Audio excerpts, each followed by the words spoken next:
Welcome to our study on the book of Romans. This is Romans Education Part 7, and this is session 15. Now, right here at the beginning, I have kind of a disclaimer to give you. We're about to go over the answers to the self-test. And while I like the idea that we're kind of bringing to everyone's attention the important points that we need to retain in our thinking and kind of testing ourselves to make sure that we have an understanding of all those things, here's my fear. If we're not careful, we're going to be treating this like just information, questions and answers, when we really can't afford to do it that way. I was reluctant to even do this at the end because I didn't want us to have that kind of approach to it mentally. These are the issues that we have to dwell on mentally and think about. We need to be well enough versed in these issues that we can actually have some kind of conversation about them. And these things that we're about to go over have to move from just being information in our head to actually coming down into our soul and changing who we are. They have to become part of who we are. And so that means we're going to have to be asking questions as we look at these things. We have to be asking questions like, what does this mean for me? In other words, this thing that I'm learning here, how is that supposed to impact me? How does that renew my thinking? How is this conforming me to the image of God's Son? Those kinds of questions. And so, and I guess the last part before we actually get into it is to say, these are also issues for our prayer life. These are all things that we should be talking to our Heavenly Father about. And I'm saying it that way because it is not enough for me to just stand up here and just make some statements about things, and because you understood that statement, that's enough, and now we need to move on. We're taking time to do this for a couple of reasons. The first one is because of what I just talked to you about, the fact that this really has to be produced in you because of what you understand from the Word. And the second thing is, it takes time for that to happen. Effectual working is not like flipping on a light switch. That one minute it's not there and boom, the next minute it's there and that's it. It's a process, and that's why we're going through this process. All right, now with all that said, let's go through these and let's see how we do. So the first question on our self-test was, what is Paul referring to when he writes, "The night is far spent, and the day is at hand"? Now, I know that's a very general question, but I tried to structure the notes that if you went back and looked at that, you'd know what I was after. Anybody want to give me the answer to that? Okay. Yeah, it is. Here, it's the timing. He's referring to the timing of when God brought in the dispensation of grace. In other words, when he is saying, if we just use the timeline on the board, not that one up there, but what he's saying is this night was far spent, and then this dispensation of grace was brought in, and after it's over, you have the rest of the night, and then the day being at hand. That's the bookends, so to speak, that framed the time in which God brought in the dispensation of grace. And so to say it a different way, he's talking about the things leading up to the dispensation of grace and the things that follow the dispensation of grace. And that's what that is about. Number two, what are we supposed to realize about the timing of when God brought in this dispensation of grace? Now there's 4 things here. Anybody want to give me one of them?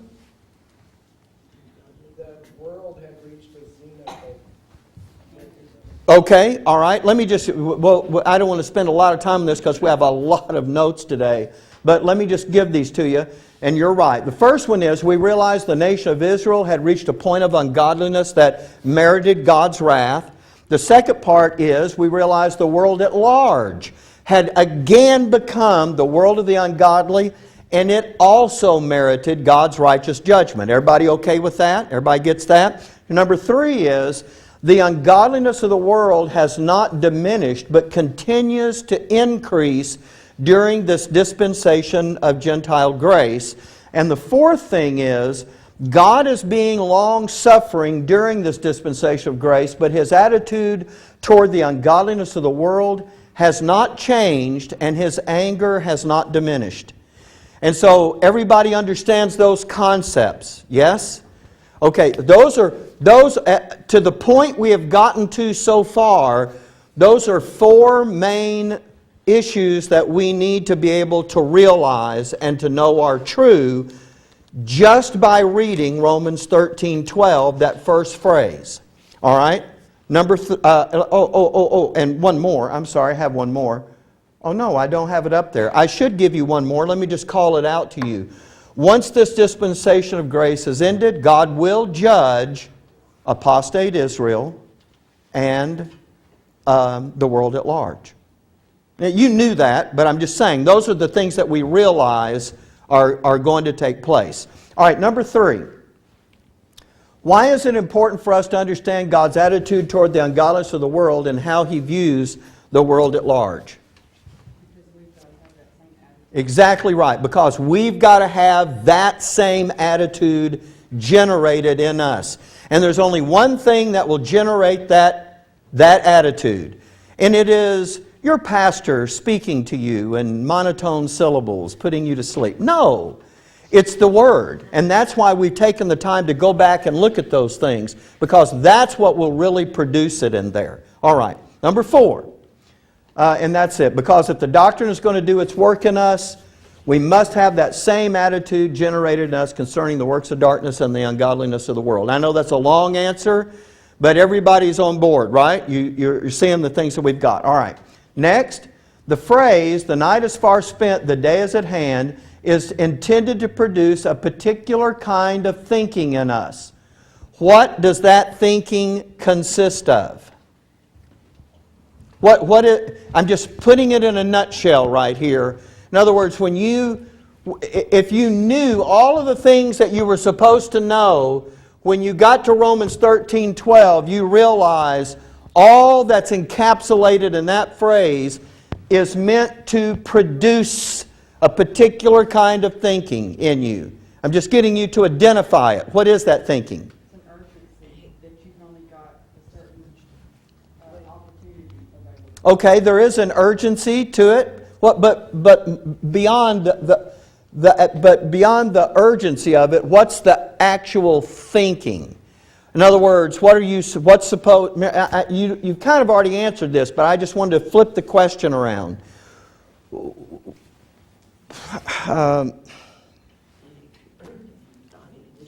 Huh? It's a hatred against. Yeah, that's it. It's producing a hatred. Well, okay, I'd said it like that. An understanding of all that's behind Romans 13:12a is intended to produce a disgust and an abhorrence for Satan's works of darkness and the ungodliness those works produce in the world. And when Bertha used the word hatred a while ago, that's going to come right out of the Scripture. So any of those types of words are right. In other words, Romans 13:12 is bringing up into our thinking the fact that remember when we asked that question, we go, what's it supposed to produce? It's supposed to produce the same attitude as our Father. What is that attitude? It's the disgust and the hatred and the abhorrence and the objection and the offense of the ungodliness of this world. Okay, here's the next one. What are the 5 mandates of the Davidic covenant, and when do they take place? I think everybody here knows those, so let me just put them up here. The Redeemer is at the cross, the Deliverer and Avenger is during the tribulation or the day of wrath, and the King and Blesser take place during the millennium. Everybody knew that, right? Okay, and we were talking about those, and now here's number 6. What marked the beginning of the climactic stage in Israel's program? What started the climactic stage? Yes, when John the Baptist showed up, and here's the answer to that. When he shows up on the scene, that starts Israel's climactic stage. That is important. And we haven't talked a lot about the climactic stage, but now it's going to really start coming into play. Number 7, the climactic stage in Israel's program included which parts of the 5th course of punishment? Thank you. The 4th and 5th parts. The 4th went from John the Baptist to the end of the extension of mercy. And the 5th is when the program resumes all the way to the second advent. Everybody got that? Okay, all right, good.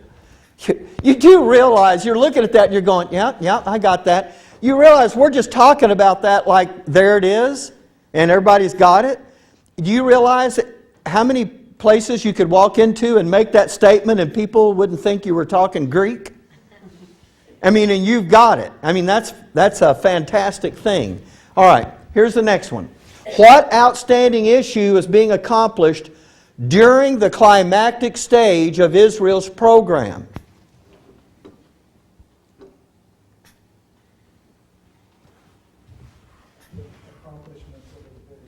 Yeah, it's accomplishing the mandates of the Davidic covenant. In other words, the Redeemer took place in that climactic stage, and then and that climactic stage runs all the way to the end.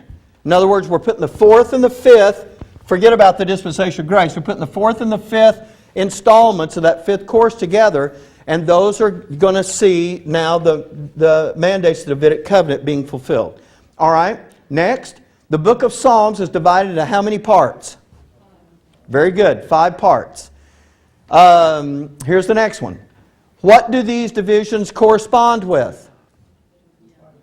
Yeah, they correspond with the 5 mandates of the Davidic covenant, and they correspond in the order that those mandates are fulfilled in history. And so the first 41 Psalms have to do with the Redeemer, and the next set is the Deliverer, and then the Avenger, and then the King, and then the Blesser. So those will happen in that order. Okay, and then lastly, the book of Psalms pertains to what time in Israel's program, and it refers to the fulfillment of what events. I'm flipping this around just so that you see both sides of this question. You've already answered this one way.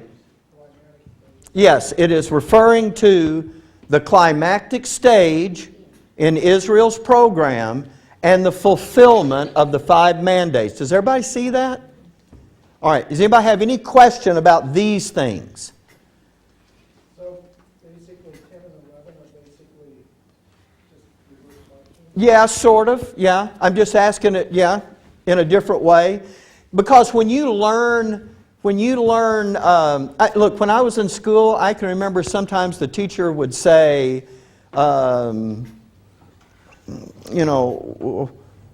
what happened in the War of 1812, and then you would say it. But if she ever reversed the question and said, when did these events take place, you didn't memorize the answer that way. And so you're going, you kind of you know what I'm saying? And so I'm just trying to, because once you really know it, all right, here's a deal.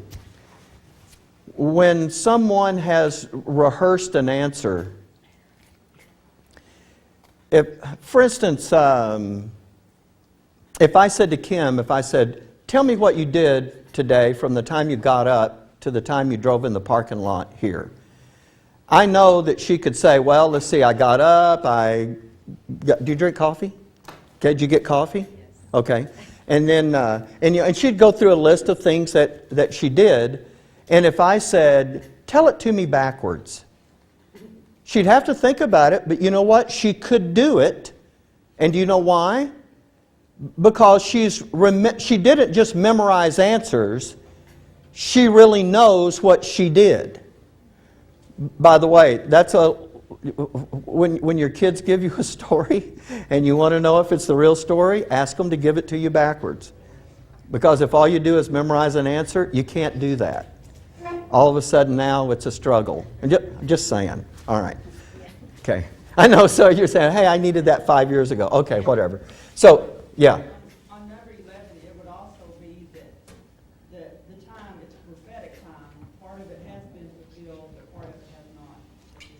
That's right. That's right. Part of it has been fulfilled. And that would be what was happening in the night leading up to the dispensation of grace, right? And then part of it is prophetic.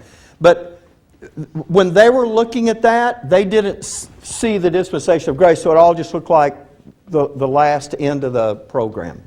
Okay, now with all of that done, I have one more thing to say to you as we get into the notes here, and we look at this godly thinking of Romans 13:12.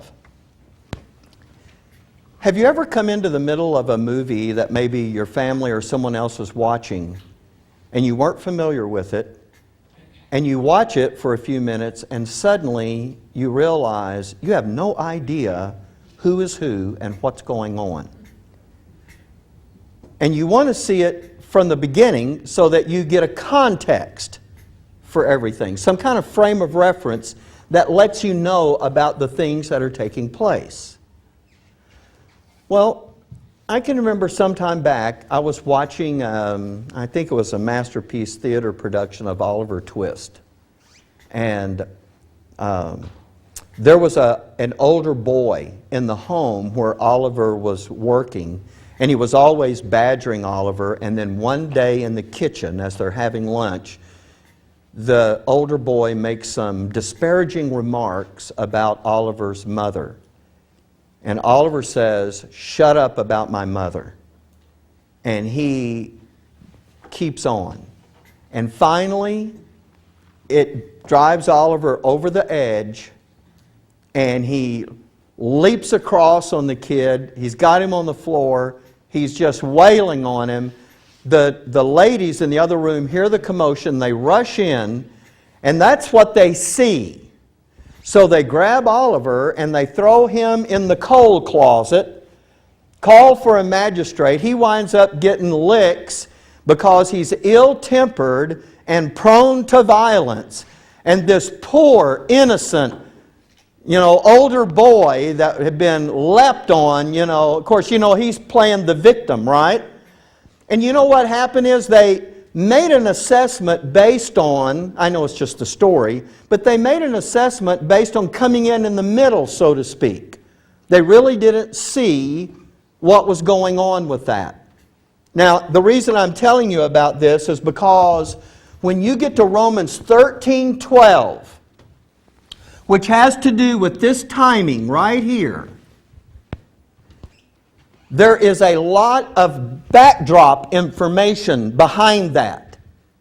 In other words, when you read, "The night is far spent, the day is at hand," there's a whole lot of action that took place prior to the bringing in of the dispensation of grace that phrase is putting into this encapsulated form.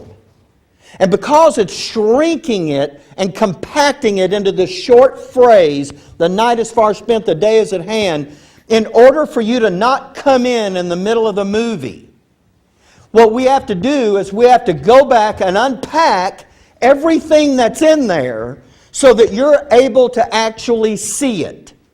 And for that understanding to actually be what does the work in us. So that's what we're doing. So when we read, "The night is far spent, the day is at hand, let us therefore cast off the works of darkness and let us put on the armor of light," when we read that should bring all of that to our remembrance. But it can't bring it.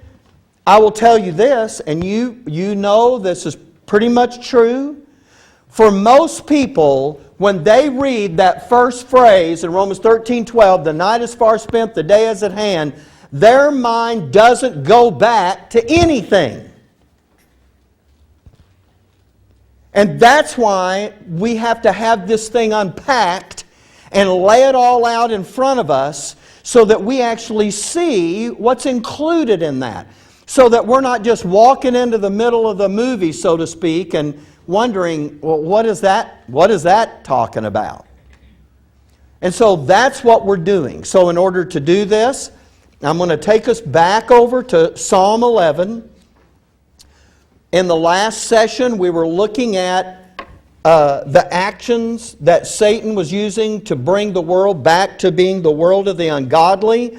We saw that God's wrath was stirred up against the ungodliness of the world, and especially against those workers of iniquity. Remember, those were the driving force or the movers and shakers behind what Satan was doing. We're going to learn a little more about them, necessary things. But to get this all set in our minds in a certain way, let me give you two things. Number one, the Old Testament passages that we're looking at back here, and that they're going to be something written back here that apply to something out in the future. Those apply to the believing remnant of Israel, and that is true. But why are we looking at that? Why does that mean anything to us? Because the phrase, "the night is far spent, the day is at hand," is not about the dispensation of grace. It's about the things leading up to it and the things following it. And so where would we go to find that out? We'd go to these very scriptures that we're looking at. And so the second thing is, as we look at the issues that involve that, why is Paul bringing that up then? If Paul's the one bringing that to our attention, why would he do that? Because there are parallel issues. Things that are true for the believing remnant in their program, that is also true for us in this dispensation of grace. Because in the next phrase, "Let us therefore cast off the works of darkness," we're going to move from just having in our thinking all of the stuff that's encapsulated in that, and now we're going to bring that into the dispensation of grace. Something we're going to do here and now. Okay, so with that, let's look at it. Psalm 11:1. In the Lord put I my trust. How say ye to my soul, flee as a bird to your mountain? For lo, the wicked bend their bow. They make ready their arrow upon the string, that they may privily shoot at the upright in heart. Now, there's a couple of things. By the way, if we were to read on down in this, you would find out these are God's enemies that are doing this. They're the ones that are after the remnant here. And by the way, there is a particular, when you see that first phrase that I've highlighted there, "Flee as a bird to your mountain." Does that ring any kind of bell with you? Here's the apostate nation saying to the believing remnant out there in the day of wrath, remember, because that's a prophetic thing that's looking forward to that. Yes, it's written in Psalm 11, which is the Redeemer Psalm, but if you're here, what do you anticipate is the next thing? You're looking forward to the deliverer and avenger aspects coming on the scene. That's what this psalm is doing. And he's saying that the apostate element of the nation is going to say, flee, and you know when it says, "In the Lord put I my trust," that's the remnant. And he says, "Flee as a bird to your mountain." That is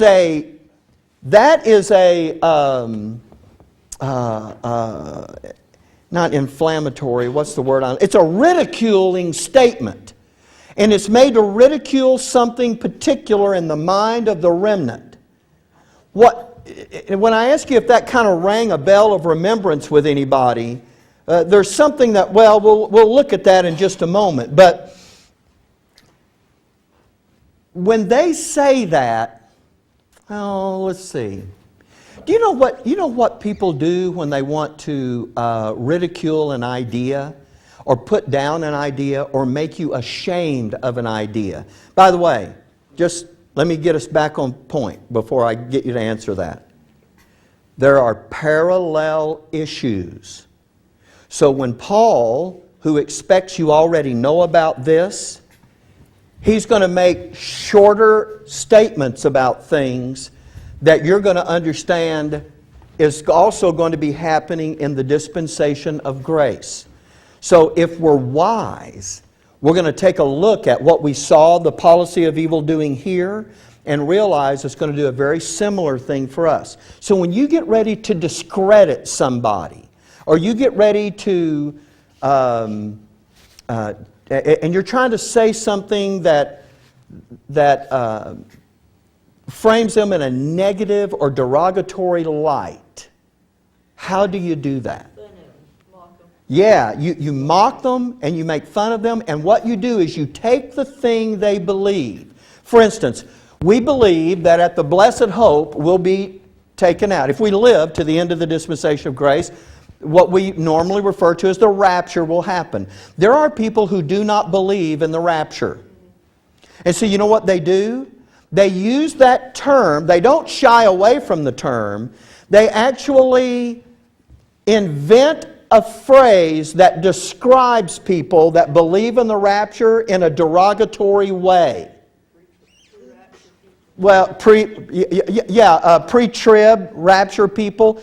And they'll, for instance, I'll give you one.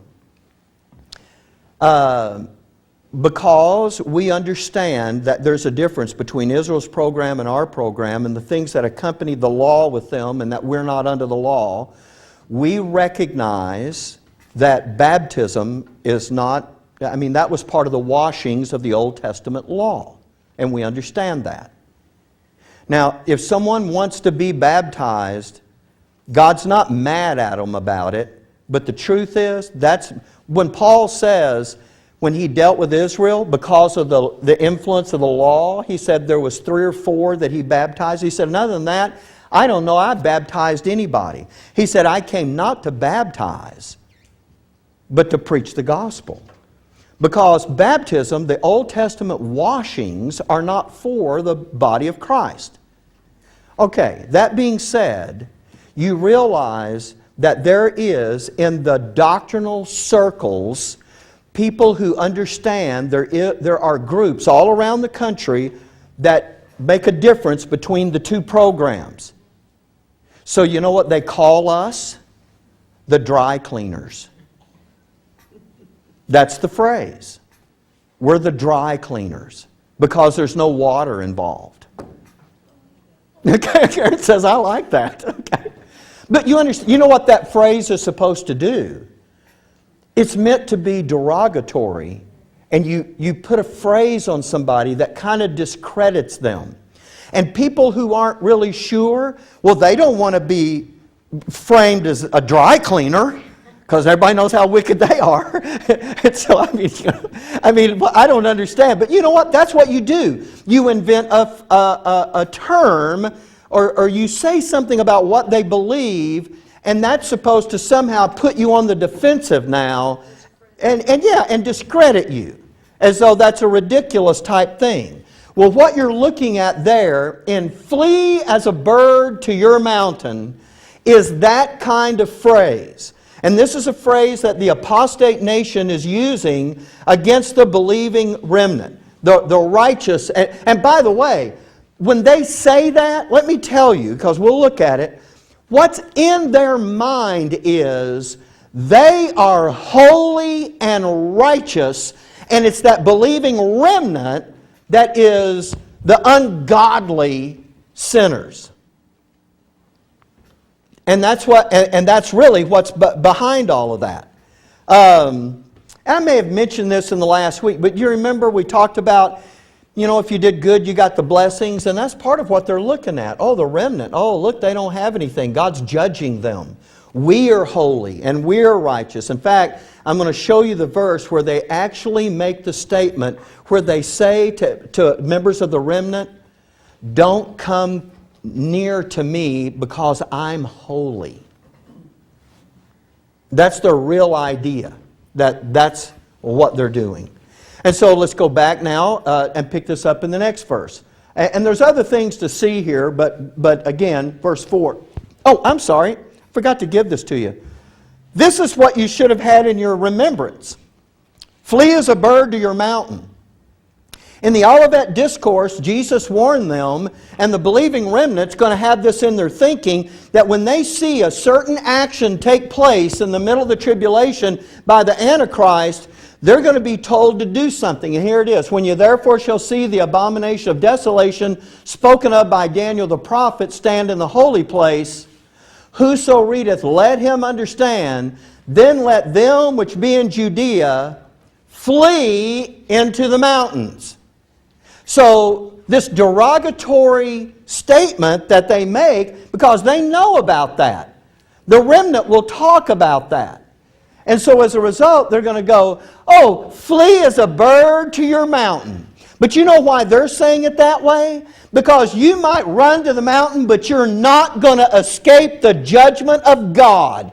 You people run on off to the mountains, but you're going to be found out and punished anyway, because we are righteous. That's what that's about. And so this is, and can you see that someone that isn't firmly grounded in this thing will kind of start having second thoughts? You know, it kind of reminds me of when the Gospel of Judas came out, and it contained that story. You know, when they translated that Nag Hammadi library of scrolls, when they translated, one of those was the Gospel of Judas, and it said that of the 12, Judas was the one closest to Jesus.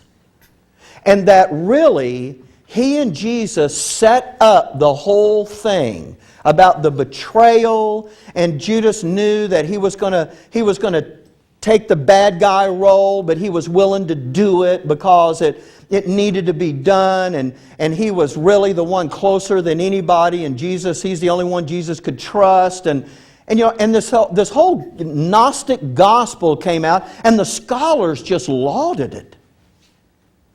And you know what they did is they took that thing and they spun it the complete opposite way of what it was. But don't you know there were people out there going, well, you know, that kind of makes sense. There's warped ones everywhere. There are. But, and this is kind of what is happening here with the apostate nation. And so in verse 4, well, I gave you that one, flee into the mountains. Did we not read verse 2? For lo, the wicked bend their bow, they make...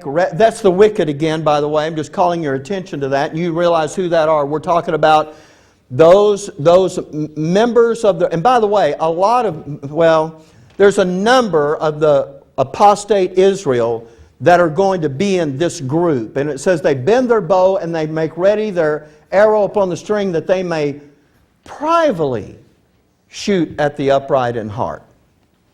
There's something about the way that that's structured that tells you about the kind of attack that this is.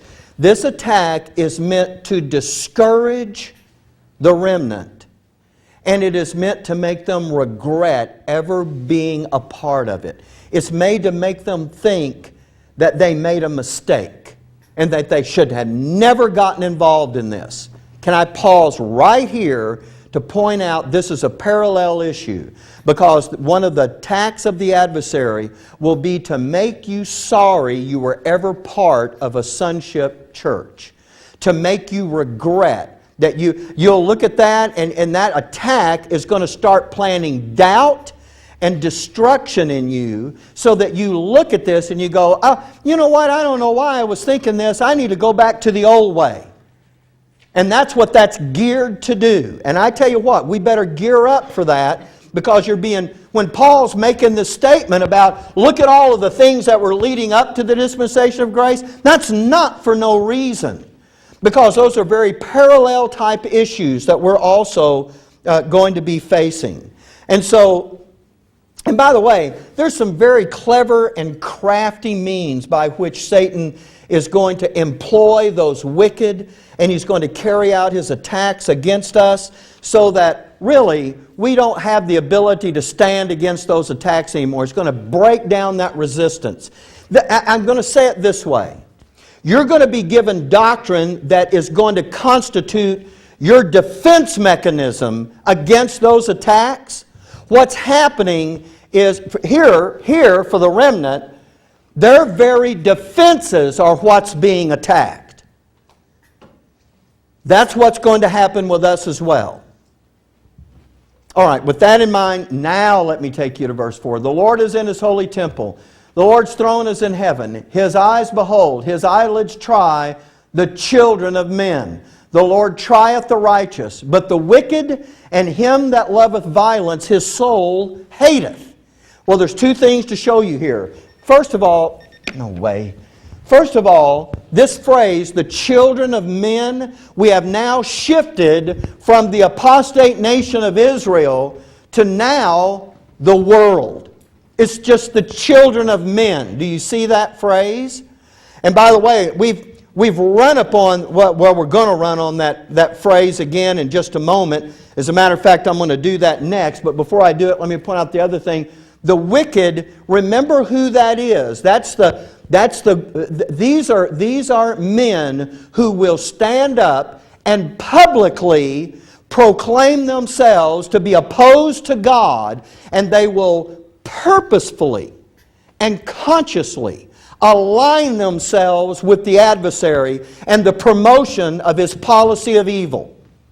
This is not just a description. Look, in the old days when we read through the Psalms, you know what, we'd look at that and we'd go, the Lord trieth the righteous, but the wicked and him, and we would just think, oh, that's people that just do bad things. This is not bad things in general.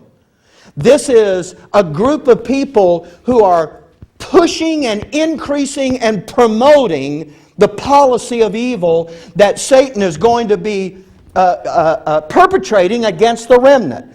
They're going to be that same group in the dispensation of grace that when a person or an assembly gets to that place, they're going to encounter that same issue. So with that being said, let me take you to Psalm 14. Now we're in 11, now look at 14.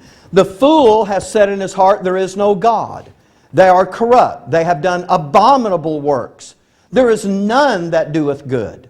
The Lord looked down from heaven upon the children of men. Remember, we just saw that phrase back in 11. I told you that shifted from the apostate nation here. His eyelids try the children of men. So here we have it again in verse 14. He's cycling back to this again, but now he's going to add even more detail to what we're getting here. So the Lord looked down from heaven upon the children of men to see if there were any that did understand and seek God.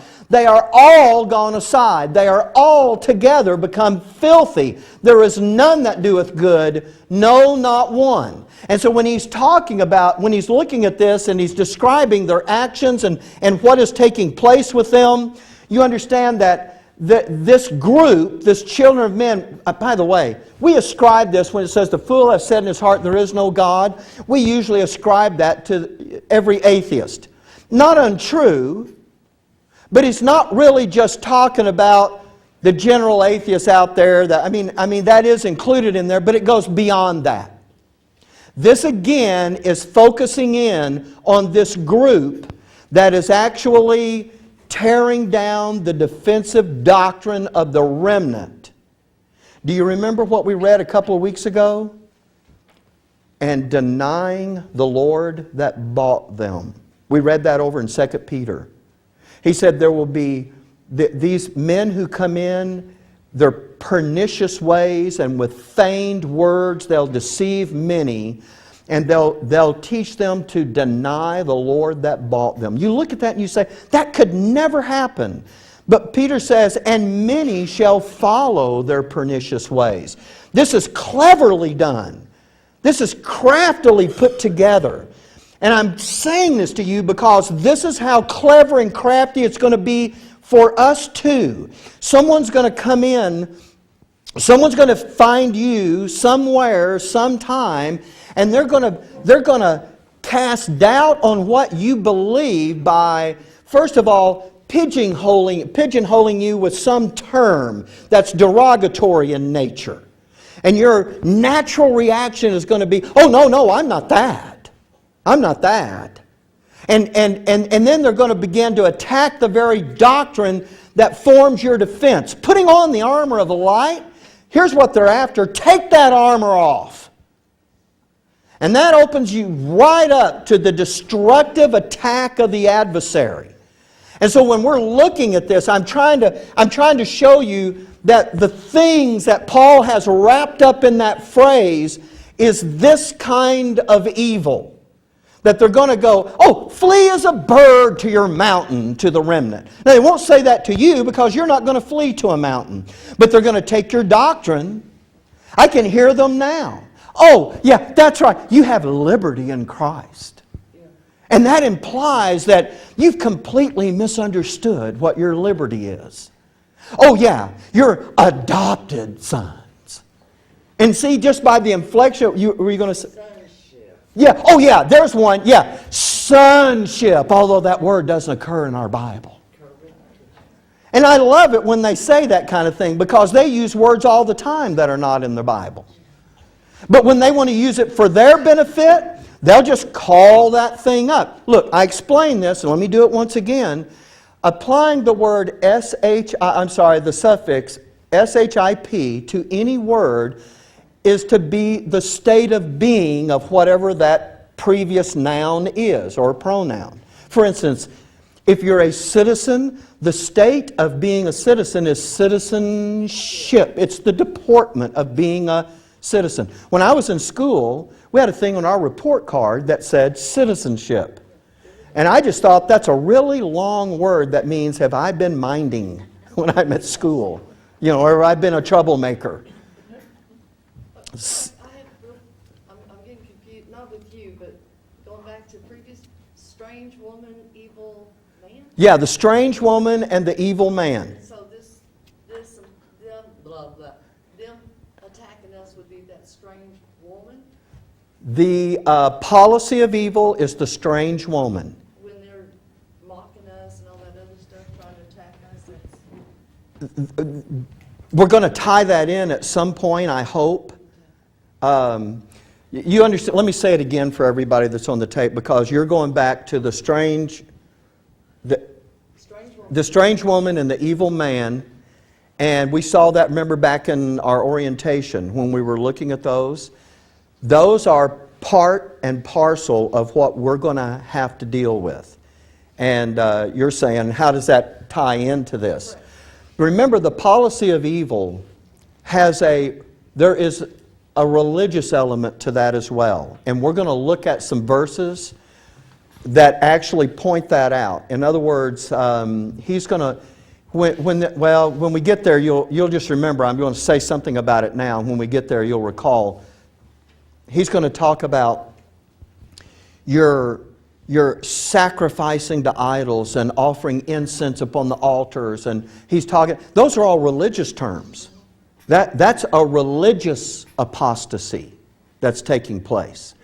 That's where Satan would love to get us. Now, for Israel, it was a little different. They had the altars. They did the sacrifices. We don't. So you know what he'll do? He'll take where we are, and he'll move us out of where we are into exactly a counterfeit. That's exactly the word I was trying to come up with. A counterfeit of what's going on. See, this is all a parallel issue, and that's the point that I'm trying to get to. Now, let me show you this, and then we'll stop for the break, because I know the timer went off. I actually forgot it went off. But I did. Okay. But Psalm 14, look at verse 4, and I want you to plug in two things in your Bible. Because here you have all the workers of iniquity known knowledge. And when he starts that off, you know who the workers of iniquity are. They're those movers and shakers who eat up my people as they eat bread and call not upon the Lord. By the way, that's what was in mind. Remember when I said, what's the goal? And I said their goal is to swallow up Israel. Well, this is the concept right here. Who eat up my people as they eat bread. In other words, they consume them off the earth, that their name be remembered no more. Verse 5. They were in great fear, for God is in the generation of the righteous. You have shamed the counsel of the poor, because the Lord is his refuge. Then look at verse 7. Oh, that the salvation of Israel were come out of Zion. That's the deliverer concept. The next one is, when the Lord bringeth back the captivity of his people. That's the avenger concept. That happens at the great and terrible day of the Lord. Jacob shall rejoice, and Israel shall be glad. And look, do you see the sense of why he says it like that? When salvation comes out of Zion and delivers us, and when the Lord brings back the captivity of the people, when they return back to the land, guess what? That'll be the time that we rejoice and are glad. Because King and Blesser isn't about punishing anybody. That's what happens in the millennium. But in that day of wrath, these are the things that they're looking for. So if you mark that in your Bible, the next time you read that passage, you'll be able to see those two mandates of the Davidic covenant looking at you right there. Now, I wasn't going to say that. I need to say this. I need to say this before we stop. Sorry, I said I would say that and stop. But I need to say this and stop. There's two reasons why he talks about the children of men and they're being persecuted by the world. Remember, we are still looking at the remnant.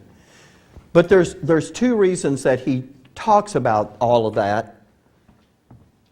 Because you would say, well, look, they're over there in Israel. Wouldn't it all the attack just be from apostate Israel?